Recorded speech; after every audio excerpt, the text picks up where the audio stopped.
Hi everybody, it's Miss Cantor here for our art break video number 2.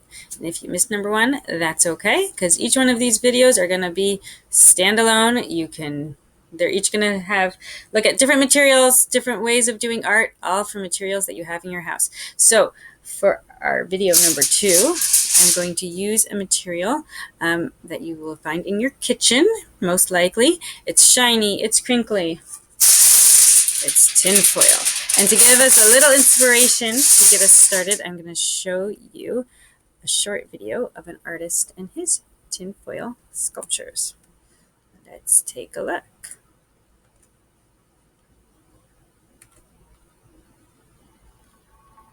I've been creating sculptures out of foil since I was 5. Not much toys growing up. So I went to the kitchen and the foil seemed very shiny. So then I started to play with it.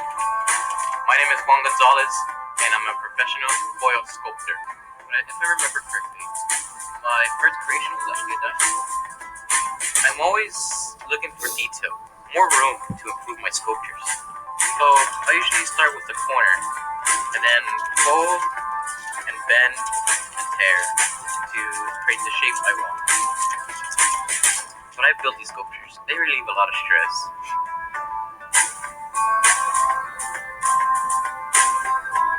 I feel satisfied and achieve a greater level of understanding with my sculptures because throughout time, they've gotten better. And when I give these out to anyone and they start playing with it, it gives me memories of time when I was little. But when they display it, it tells me how much they really care and respect my work. For the future, I plan on building sculptures that have so much detail, a lot of features, to the point where you wonder if they're alive.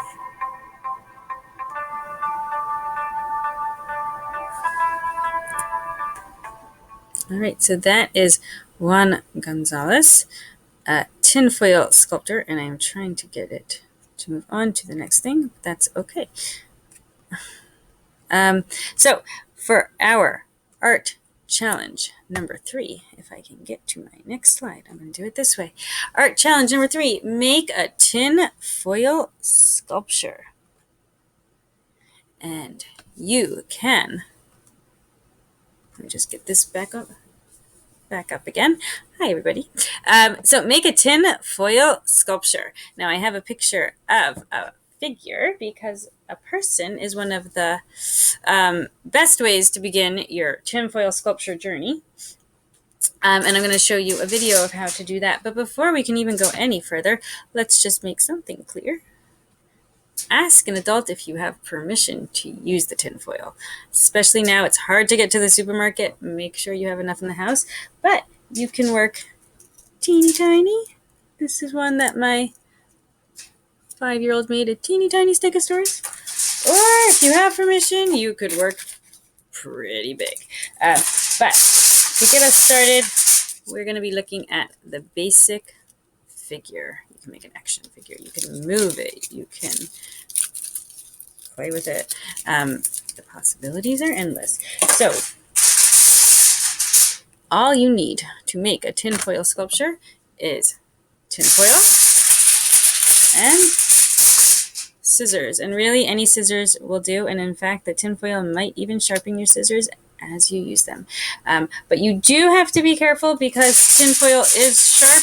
And if you're just like paper can give you a paper cut, tinfoil can give you a tinfoil cut. So just go ahead with caution, but you should be fine as long as we are careful. So to get started on making a tin foil figure, I'm going to show you this video because they have a better light and you can probably see it better than if I were going, oh, wow, my light in fact just went off at home. But here we go. Let's play a video that gives the instructions for how to make a person, a figure, a sculpture, a 3D sculpture, something that you can see from all around. And here we go.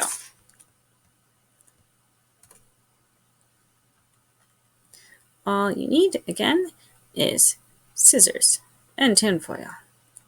And I am going to slow the video down so that way I can give you instructions. So all you're going to do is, let me just get that out of the way, cut a piece. Take one long piece of rectangle, cut part of it till about the middle, and those are going to be your legs. Let's continue. See, squish it together. Squish, squish, squish.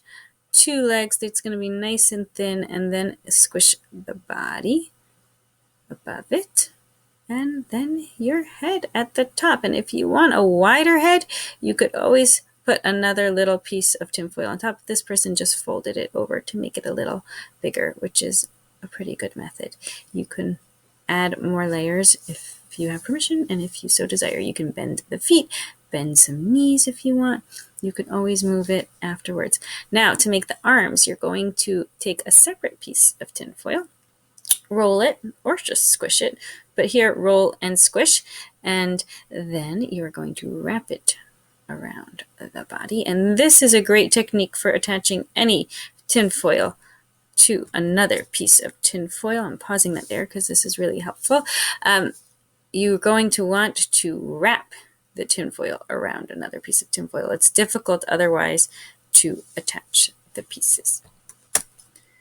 And that is it. You can cut off the extra with your regular everyday scissors. And it's always actually good to use a little longer than you think you need, because you can always cut it, but you can't make it longer. And that's it. So, the possibilities are endless.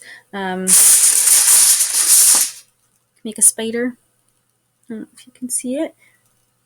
It's like there. I'm actually going to post a link to video instructions for how to make that spider. Somebody made a T-Rex. If you're 2 years old, if you're 120, you could make a tinfoil sculpture. They're pretty easy to get started. And this one, you might start with one idea. This one my 5-year-old made. It started as a lollipop, and then it became an ice cream cone, and now it's a flag. You can keep on changing it. So there you go. The narwhal took a while, and it's a lot of newspaper.